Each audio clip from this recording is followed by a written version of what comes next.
Hey guys, Professor Bill, Comic Book University, and Psylords, issue number 1. This was good. This was solid, and it pretty much did every single thing right.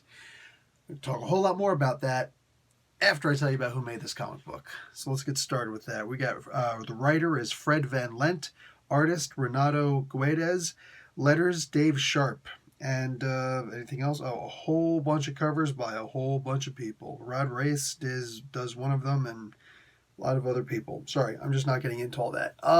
Anyway, this was good. This is Valiant Comics, and it starts off in a way where there's these 4 people, technically 5, but 4 main people who, hey, they're just waking up and somebody's intruding in their minds psychically and like, hey, you guys gotta let me rescue you guys so you guys can come and rescue me. Hey, we'll work out that way. And they do that. So 4 people and a mentor, right? Well, kind of. Not really. Things happen. And yeah, we've got an origin story. As far as I'm concerned, not an origin story, excuse me. We have no idea what the hell these people are. We have no freaking clue what's going on. But this is, one of the biggest problems I have with Valiant Comics today is that it feels like it's catered towards old school readers, the original readers of Valiant Comics. And what you need to do, bruh, is try and tap into the entire market, and that includes people like me who don't know much about the Valiant universe. I know Shadow Man because of recently, you know? I just looked it up again just now, like Bloodshot. The first appearance of Bloodshot wasn't even in Bloodshot issue number 1. It was in one of the issues of The Eternal Warrior, which was in November of 1992. That means 2 more months is 1993. 1993. That's the year that I graduated high school. I immediately went into the Army after that. So, all these things. X-O Manowar was the only thing that was out that I had heard of at the time and just, what I'm saying? I just didn't get into it. I didn't get into it. I don't know, maybe too old for comic books at the time in my mind at that point, whatever. But I never got into Valiant from the ground floor. So this serves zero nostalgia for me. So when I read a comic book that the Psylords existed back in those days, when I read this new comic book and it pretty much says, hey, older fans, you'll understand what's going on. Hey, you newer fans, stick around, you'll get it soon. That appealed to me. That was cool. Because I felt like everybody was just as lost as I was, but we were all along for the exact same ride. With that, the art in this comic book, there were some scenes in here that felt like I was watching TV. It felt like I was watching, one of the...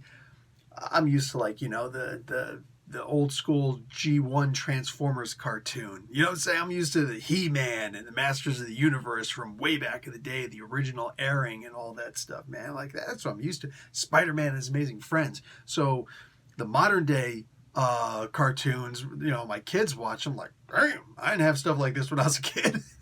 These guys look very advanced. That's what it feels like when I'm reading this comic book. They're holding no punches with this comic. Great art in here. The story itself, however, it didn't feel rushed. Don't let me say rushed. It felt like it was just trying to go for nonstop, full steam ahead, punch you in the face, and here comes the Juggernaut just running right at you. I'm usually not a fan of that. That's the one thing that was off-putting for me. And that's purely going to be a matter of taste, all right? If you're okay with that kind of a comic book, or you revel in that sort of a comic book, boom, this is your comic book. As for me, however, I'm not so sure I'm going to read issue number 2. This was, everything I said, I maintain it. Really good comic book that just doesn't seem to be my particular cup of tea. I don't actually drink tea very often, except when I'm really sick. So yeah, I don't know. I enjoyed it. The characters seem like they're going to become very, fleshed out. But for right now, they seem rigid. They seem stiff, and it's hard to really get into them.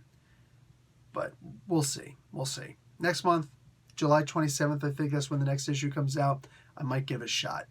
Anyway, guys, that's it for me. By all means, if you are a huge fan of the Psi-Lords, even if this is, like me, the first time that you're reading them, I'm not joking when I say this. Comments below, please, get me into the book. If you loved this book, if you love the Psi-Lords back from the day, without sending me spoilers, because I don't do that to you guys, let's be fair, hit me up and let me know why I should be reading this book.